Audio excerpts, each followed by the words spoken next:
We are going to get MlungisI Khumalo on. SABC is bringing you South Africa Decides 2019 across all 9 provinces, either on your digital machine, on your television, on your radio. We have all the information for you as it comes in, both the numbers that we're talking about, around 50,000 police officers deployed across the country to make sure that elections run smoothly, 60 million ballot papers deployed, and now we're going to go to KwaZulu-Natal. MlungisI Khumalo is standing by for us. Very good afternoon to MlungisI. Over to you. Good afternoon to you as well as to our viewers at home. Like we mentioned earlier on, we promised you that we are going to be interviewing members of the South African National Defence Force. Now, you also recall I mentioned in the morning in our earlier crossing that they were part of those people that were going to vote during the special vote. Now, you also recall that Pongola is a place which is next to the border gates between South Africa and Swaziland, and some of the soldiers that voted in the early hours of this morning were some of the soldiers that are deployed in that particular border. But with me, I've got Colonel Van Wyk, who will just give us the gist as to how today's procedures went. And he'll also tell us again that tomorrow a number of other soldiers of the SNDF are also going to be voting tomorrow during the special votes process. Thank you very much for your time, Mr. Van Wyk. Just lead us through what transpired this morning when members of the SNDF voted. Thank you very much.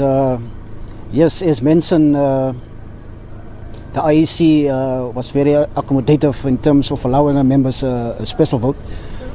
So the members were granted that opportunity. They came out to come and cross the vote.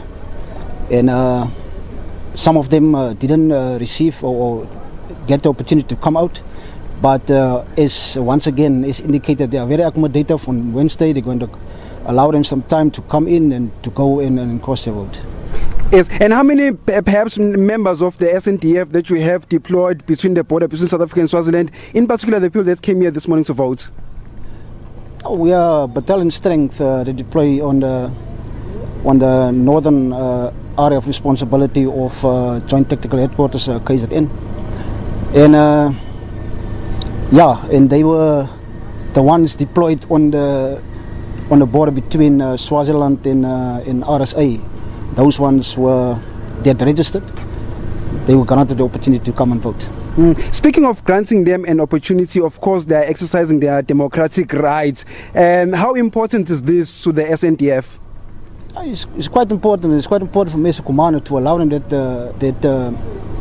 opportunity, and not withholding from that opportunity. Although our main focus here is borderline control, but as a commander, I have to give them an opportunity and to exercise the right as citizens of the RSA. Thank you very much, Mr. Van Wyk. This is Mr. Colonel Van Wyk, who's also in charge of the Pongola base. Now, let me shift my attention to another young man who also voted earlier this morning. Thank you very much, sir. You voted this morning. How are you feeling right now? Oh, thank you. It's normal to me voting. I've been voting before.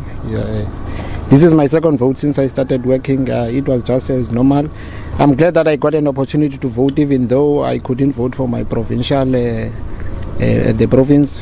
But I'm glad I did get a chance to vote. Basically, you are exercising your rights to vote. For you, what does this mean for you? Okay, remember that the minute you decide to vote, you are taking part in decision making for the country as a whole. Because your vote as a human being, it can make a difference regardless of who will be charged and all those things. Thank you very much. Those are some members of the SANDF who just articulated their views as to why they feel it's fit for them to vote. And of course, they mentioned earlier on, Colonel Van Wyk did mention that some of these members of the SANDF were basically exercising and practicing their rights to vote. As you recall, we are now in a democratic country and everybody should be given an opportunity to vote. And of course, even myself as a journalist, I was also given an opportunity to vote, a special vote, so to speak. Like I mentioned earlier on, we are in Pongola, northern KwaZulu-Natal. I'm MlungisI Khumalo. I'll be crisscrossing the parts of Far North. I'll be going over at MlungisI, Jozini, Pongola, where I am, Eshowe, and none, of course, on the 8th of May, I'll be ensuring that the former president of the country, Jacob Zuma, also votes. MlungisI Khumalo giving us an update there from KwaZulu-Natal. He said he's crisscrossing that province. Of course, our reporters all across the country crisscrossing the provinces to bring you news as South Africa decides.